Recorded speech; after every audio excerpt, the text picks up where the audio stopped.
Today, a jury in Minnesota found former Minneapolis police officer Derek Chauvin guilty on all counts in the murder of George Floyd last May. It was a murder in the full light of day, and it ripped the blinders off for the whole world to see. The systemic racism the Vice President just referred to. The systemic racism is a stain on our nation's soul. The knee on the neck of justice for Black Americans. Profound fear and trauma. The pain, the exhaustion that Black and brown Americans experience every single day.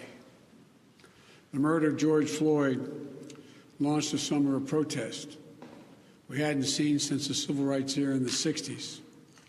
Protests that unified people of every race and generation in peace and with purpose to say enough, enough, enough of this senseless killings. Today's verdict is a step forward. I just spoke with the governor of Minnesota, who thanked me for the close work with his team. I also spoke with George Floyd's family again. A remarkable family of extraordinary courage. Nothing can ever bring their brother, their father back. But this can be a giant step forward in the march toward justice in America.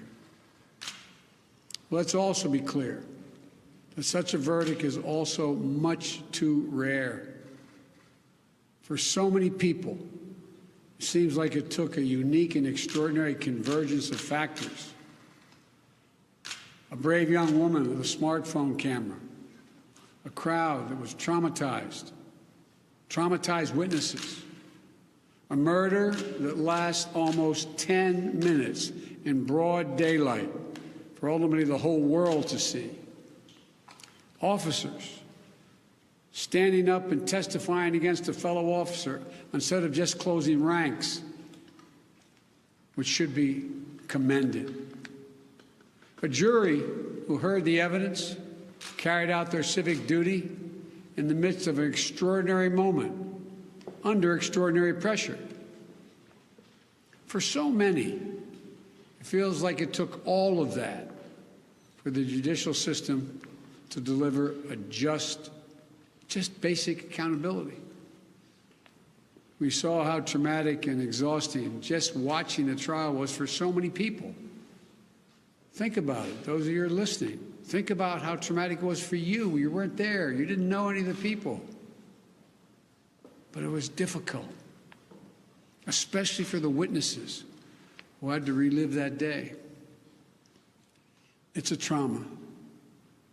On top of the fear so many people of color live with every day when they go to sleep at night and pray for the safety of themselves and their loved ones. Again, as we saw in this trial from the fellow police officers who testified, most men and women who wear the badge serve their communities honorably. But those few who fail to meet that standard must be held accountable, and they were today. One was. No one should be above the law. And today's verdict sends that message. But it's not enough. We can't stop here. In order to deliver real change and reform, we can and we must do more to reduce the likelihood that tragedies like this will ever happen and occur again.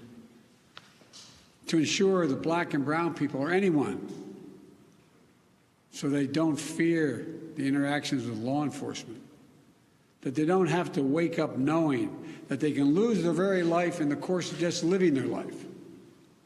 They don't have to worry about whether their sons or daughters will come home after a grocery store run, or just walking down the street, or driving their car, or playing in the park, or just sleeping at home.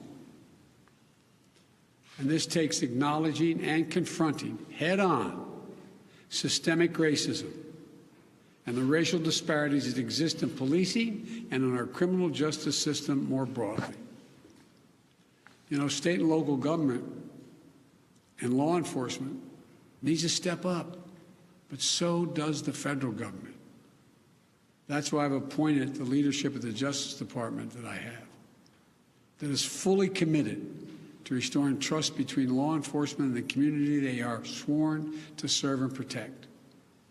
I have complete confidence in the Attorney General, General Garland's leadership and commitment. I've also nominated 2 key Justice Department nominees, Vanita Gupta and Kristen Clark, who are eminently qualified, highly respected lawyers who have spent their entire careers fighting to advance racial equity and justice.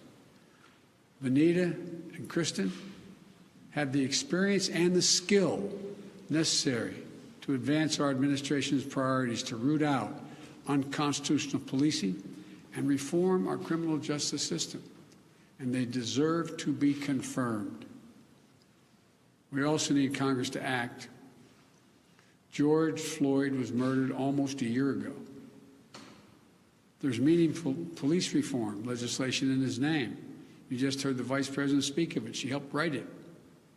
Legislation to tackle systemic misconduct in police departments, to restore trust between law enforcement and the people they're entrusted to serve and protect. But it shouldn't take a whole year to get this done. In my conversations with the Floyd family, I spoke with them again today, I assure them we're going to continue to fight for the passage of the George Floyd Justice and Policing Act so I can sign it into law as quickly as possible. There's more to do. Finally, it's the work we do every day to change hearts and minds as well as laws and policies. That's the work we have to do. Only then will full justice and full equality be delivered to all Americans. And that's what I just discussed with the Floyd family. The guilty verdict does not bring back George. But through the family's pain, they're finding purpose. So George's legacy will not be just about his death, but about what we must do in his memory. I also spoke to Gianna, George's young daughter, again. When I met her last year, I've said this before, at George's funeral, I told her how brave I thought she was. And I sort of knelt down to hold her hand. I said, Daddy's looking down on you. He's so proud.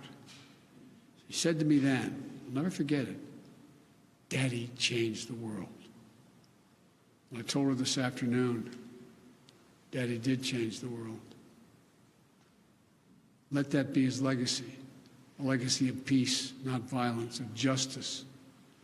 Peaceful expression of that legacy are inevitable and appropriate, but violent protest is not.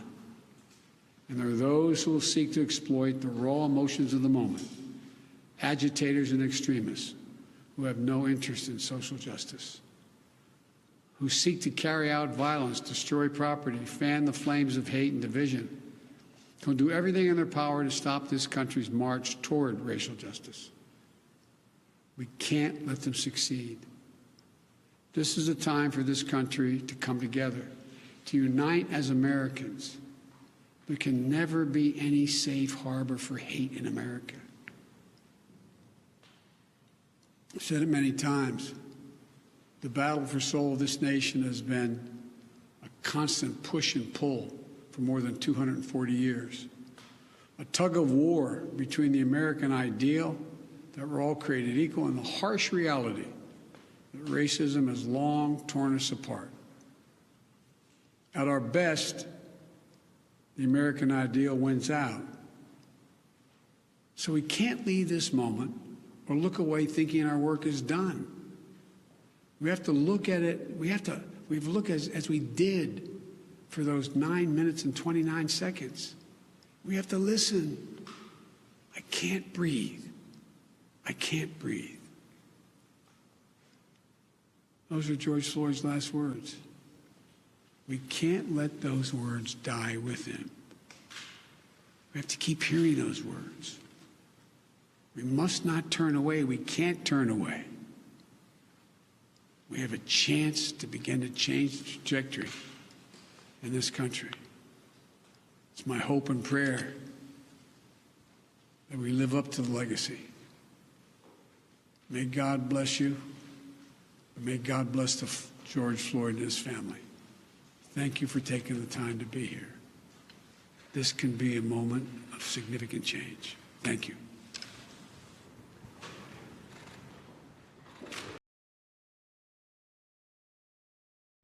The biggest stories the moment they happen from around the globe. Subscribe to Bloomberg Quick Take now for insight in an instant.